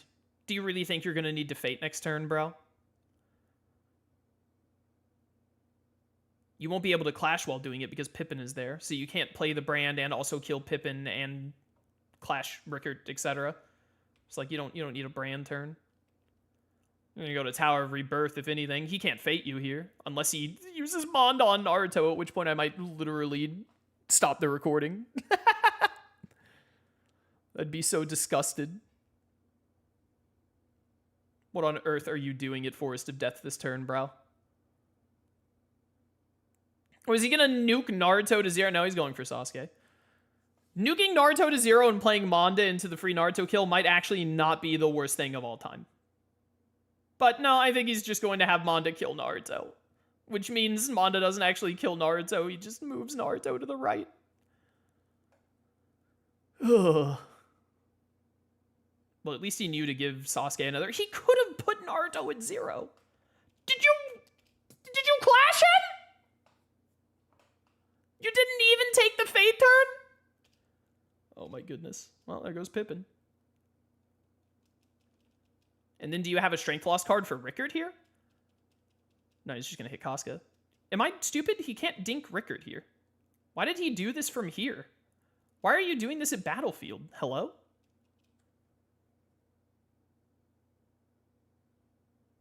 Did he think Rickert was 2 strength or that he was 3? Yeah, I think he didn't I think he made a mistake. Just go to Tower of Rebirth and do this exact same turn. He's going to put himself at 3, and then he's going to do the Idea of Evil's Will to... What?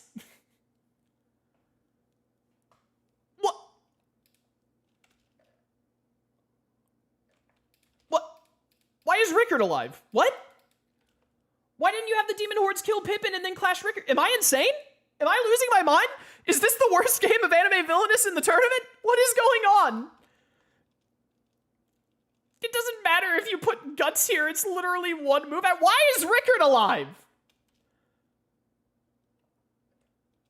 I'm losing my mind. What was that play from Dragonfly? I'm so lost. Did I miss something? Why is Rickard alive? And my castle is only gonna dink Casca here.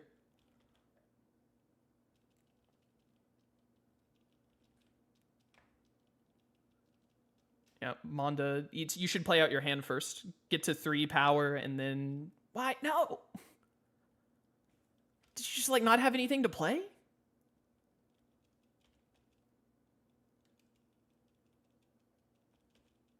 What? What is happening in this game? I feel like I'm losing it. Gaston on the top fate. I mean, you can put him at Tower of Rebirth, I guess. I don't understand why Rickard is here. Why is Rickard alive? Gaston is better at the top fate here because it stops him from doing a Vanquish on Rickard and then moving Void into position on Guts. Why are you putting the -2 on Guts? You have so much strength of allies. Well, I guess you are at 4 strength, so you only need 1 more for Casca anyway, but still. I played a Poison Kunai on Kimimaro. That'll teach him. That'll show him who's boss. Until a hero gets played to Tanzaku.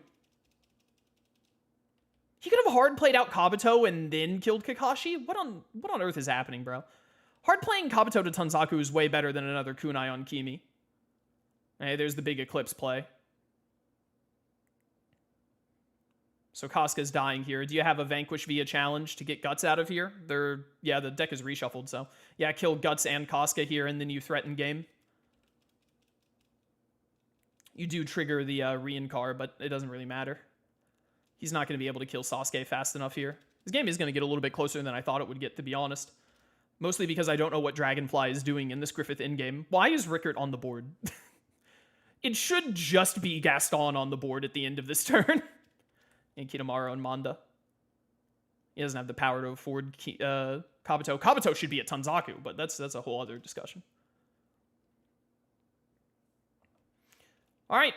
Any challenge or card that puts challenge in hand means, or having Idea of Evil's Will in hand means the game is over. Here you just dink Sasuke with a -1 in Fate. That's all you can do. Well, double demise. That's probably game. That's game. He has both. Guilty doesn't do anything to stop it. It had to be Betrayed. Betrayed would have saved him another turn. I don't think any other would have. Because he can clash through the -strength one. So that is game. I feel like I've been through a fever dream. What on earth was this? Are you actually going to do the Kimimaro kill here? It doesn't matter because the game is over, but I don't think this is the right play either. I think it's not worth getting Naruto dead and Sasuke -2 instead of just leaving Naruto there for now, or even sort of Kusanagiing Naruto and getting a -1 on Sasuke, but leaving a 5 strength Kimimaro as a threat on the board. But anyways, this is a game. Idea of Evil's Will, kill Rickard, and then clash Gaston. This game was a fever dream, bro. Good set from both players, but man, oh man, was this set a fever dream for me. Yeah, I think I've said enough. Congratulations to Dragonfly for taking 3rd place in this year's Annaville tournament. I should be saying that at the bracket, actually. Let's go look at the bracket and see how it looks. And so with a 2-1 victory, Dragonfly will be taking 3rd place in this year's tournament arc. Well played, Oscape. You got 4th place overall, which is still really, really good getting into semifinals and whatnot. So great stuff from both players. Dragonfly will be claiming 3rd place. And now all that remains is to see who gets 1st and who gets 2nd. So the next game will be the last one for this year, Divitai versus D. Gessner. I hope you're all excited for it, and we'll be seeing it very soon. Until then, farewell.